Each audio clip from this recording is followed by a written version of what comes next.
नमस्कार मित्रांनो, मी Yogesh Mane ignite academy मध्ये तुमचं सर्वांचं स्वागत करतो. मित्रो, सोलापूर महानगरपालिकेकडून जाहिरात निघालेली आहे. या जाहिरातीमध्ये सिव्हिल वाल्यांसाठी आणि मेकॅनिकल वाल्यांसाठी एक अपॉर्च्युनिटीज आहे. सिव्हिल वाल्यांसाठी चांगली मोठी अपॉर्च्युनिटीज आहे असंही म्हटलं तरीही चालेल महानगरपालिकेच्या मनानं. तर आपण ही पूर्ण ऍडव्हर्टाइजमेंट आज बघणार आहोत. तर चला बघा, ही सोलापूर महानगरपालिकेची आहे. सोलापूर महानगरपालिकेच्या स्थापनेवरील गट ब अराजपत्रित व गट क मधील रिक्त असणारी, गट ब आणि क दिलंय यांनी, राईट. कुठला आहे? गट ब राजपत्रित आणि गट क मधील रिक्त असणारी पदे सरळ सेवा प्रवेशाने भरण्याकरिता जाहिराती प्रसिद्ध करण्यात आलेली आहे. क्लिअर? हे बाकी पुढे मी तुम्हाला सांगणारच आहे. आता आपली इग्नाइट अकॅडमीची एक इंटिग्रेटेड बॅच आहे. तर काय असतं की प्रत्येक एक्झामला वेगवेगळ्या क्लास तुम्ही लावू शकत नाही, त्यामुळे सर्व एक्झामसाठी एक सुटेबल इंटिग्रेटेड बॅच करणं आवश्यक असतं. इंटिग्रेटेड बॅच म्हणजे काय? जे जे एक्झाम येईल त्या एक्झामसाठी असणारा पूर्ण सिलेबस तुम्हाला इथं टेक्निकल नॉन टेक्निकल मिळून जाईल. आणि या बॅचची फीस आहे मात्र 3,999 रुपये. रेकॉर्डेड बॅच तुम्हाला अवेलेबल आहे. सर्व एक्सपर्ट लोकांनी या बॅच मध्ये शिकवलेलं आहे, नॉन टेक्निकलचे असो की मग ते टेक्निकलचे असो. त्याचसोबत सिव्हिल इंजिनिअरिंगचं गाईड जे आहे तेही तुम्हाला आपल्याला इग्नाइट अकॅडमी तर्फे मिळून जाईल. तुम्ही ऑनलाईन सुद्धा ऑर्डर करू शकता. त्यानंतर अमेझॉन वर जाऊन सुद्धा याची ऑर्डर तुम्ही करू शकता. एकदम सुटेबल तुमच्या एक्झाम मध्ये आलेले PYQ सुद्धा त्याच्यामध्ये इन्क्लूड करण्यात आलेले आहे आणि टू द पॉइंट आहे, चांगलं एक्सप्लेनेशन सुद्धा देण्यात आलेलं आहे. बघा, आता कुठले कुठले पद आहे तर कनिष्ठ अभियंता स्थापत्य, वेतन श्रेणी काय? 38,600 ते 1,22,800, राईट. S14 मूळ वेतन 38,600. क्लिअर? त्यानंतर पदसंख्या किती आहे? 47 आहे. त्यानंतर कनिष्ठ अभियंता यांत्रिकी, ओके, 38,600 ते 1,22,800. S14 ची स्केल आहे, ओके. 38,600 मूळ वेतन, 2 वॅकन्सीज आहेत, राईट. कनिष्ठ अभियंता सहाय्यक स्थापत्य, right, civil engineering assistant, clear. 29,200 ते 92,300, राईट. S10 मध्ये 29,200. त्यानंतर 24 पद आहेत, ओके. केमिस्टचे सुद्धा एक पद आहे.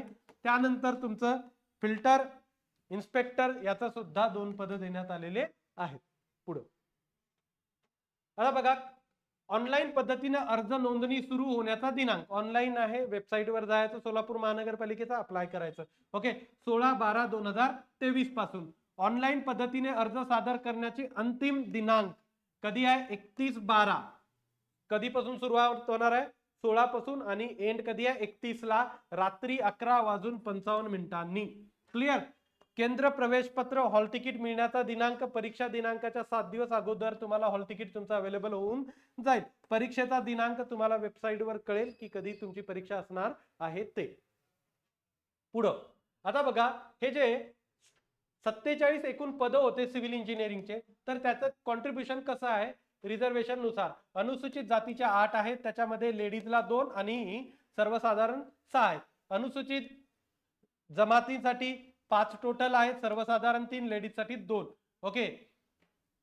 त्यानंतर NTA साठी 0 पद आहे, काही पदच नाही. NTB साठी 3 आहेत, सर्वसाधारण 2 आणि लेडीजसाठी 1. त्यानंतर NTC साठी 1 आहे, सर्वसाधारण आहे ते.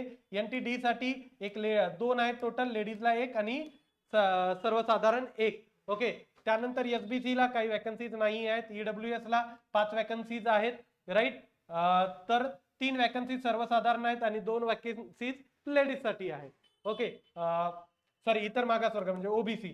त्यानंतर EWS ला 8 आहेत, त्याच्यापैकी 6 सर्वसाधारण आहेत आणि 2 लेडीज साठी आहे. खुल्या 9 वॅकन्सी सर्वसाधारण आहेत, 5 लेडीज साठी आहे आणि 1 जे आहे ते खेळाडूंसाठीची आहे. क्लिअर? 2 दिव्यांगांसाठी आरक्षित पद आहेत.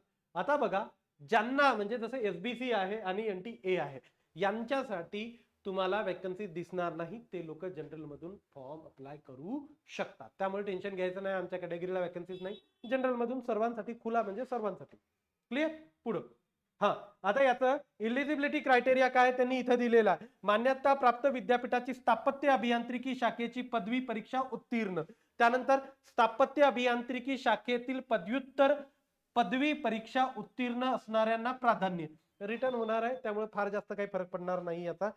ओके, पुढं यांत्रिकीसाठी 2 जागा आहेत. ओके, गट ब ची आहे.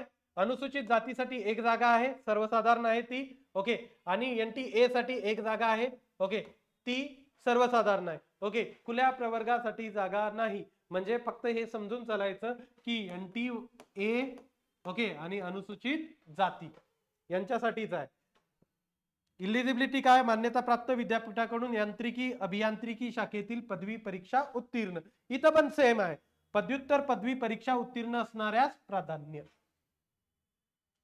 त्यानंतर स्थापत्य अभियांत्रिकी गट क. ओके, कनिष्ठ अभियंता सहाय्यक, सिव्हिल इंजिनिअरिंग असिस्टंट. क्लिअर, याच्यात 24 वॅकन्सीज आहेत.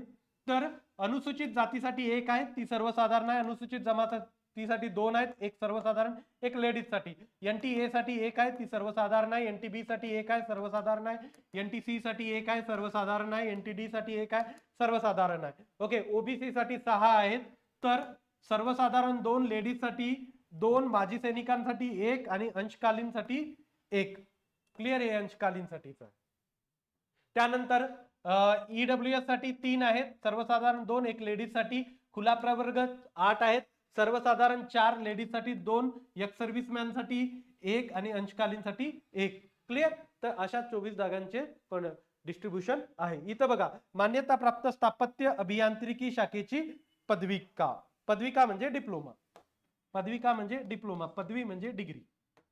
क्लिअर, मराठीचं ज्ञान असणं गरजेचं आहे, ते सर्वांसाठी सेम. आता बघा परीक्षा शुल्क कसं आहे. खुला प्रवर्ग 1000 रुपये, अन्य इतर सर्व प्रवर्गांकरिता 900 रुपये. क्लिअर. आता किमान वयोमर्यादा सर्वांसाठी 18 आहे. खुल्यांसाठी मॅक्झिमम 38 आहे. मागासवर्गीय उमेदवार 43, दिव्यांग उमेदवार 45, त्यानंतर प्रकल्पग्रस्त 45, भूकंपग्रस्त 45, अंशकालीन 55. क्लिअर. आणि माजी सैनिकांसाठी त्यांची रिटायरमेंट आहे तिथून 3 वर्ष. क्लिअर. आता बघा काही कसं आहे, 2 वर्षाचा अलाउन्स मिळालेला आहे, तुम्हाला सर्वांना माहिती आहे. ते 2 वर्ष याच्यामध्ये ऍड होतील, राईट, जे एक्स्ट्रा 2 वर्ष मिळालेले आहेत. त्याचा GR पण आला, तुम्हाला माहिती असेल तर. आता निवड प्रक्रिया कशी असेल तर त्यांची एक ऑनलाईन एक्झाम असेल, CBT असणार आहे. ओके, आता या CBTचा पॅटर्न काय असणार आहे तर जाहिरातीमध्ये दिलेला नाही, पण तुम्हाला सिलेबस देण्यात आलेला आहे. जे PDF आहे त्याच्यामध्ये शेवटी सर्वात सिलेबस दिलेला आहे. सिव्हिल इंजिनिअरिंग असिस्टंट आणि मेकॅनिकल इंजिनिअरिंग तिन्हीचाही सिलेबस असणार आहे. क्लिअर. त्यानंतर तुम्हाला मिनिमम जनरल कॅटेगरीसाठी 50% मार्क घेऊन येणं गरजेचं आहे आणि मागासवर्गीय प्रवर्गातील उमेदवारांसाठी 45% मार्क असणं गरजेचं आहे. क्लिअर. तर हे ऍडव्हर्टाइजमेंट आहे. त्याच्यापैकी काही अपडेट लागत असतील तर ते मी घेऊन येत जाणार आहे. आपलं चॅनल सबस्क्राईब करून ठेवा. तुम्हाला बॅचेस बद्दलची माहिती दिलेली आहे. काहीही डाऊट्स असतील तुमचे तर तुम्ही आपल्या क्लासच्या नंबरला कॉन्टॅक्ट करू शकता, ते तुम्हाला मार्गदर्शन करतील. काही डाऊट्स असेल ऍडव्हर्टाइजमेंट बद्दल, क्लास बद्दल किंवा बॅचेस कशा जॉईन करायच्या त्याच्याबद्दल तर इथं बघा 4x8996116. क्लिअर. हा आपला अकॅडमीचा नंबर आहे. क्लिअर. तर इथं मी थांबतो. Thank you so much guys for listening me. Thank you so much.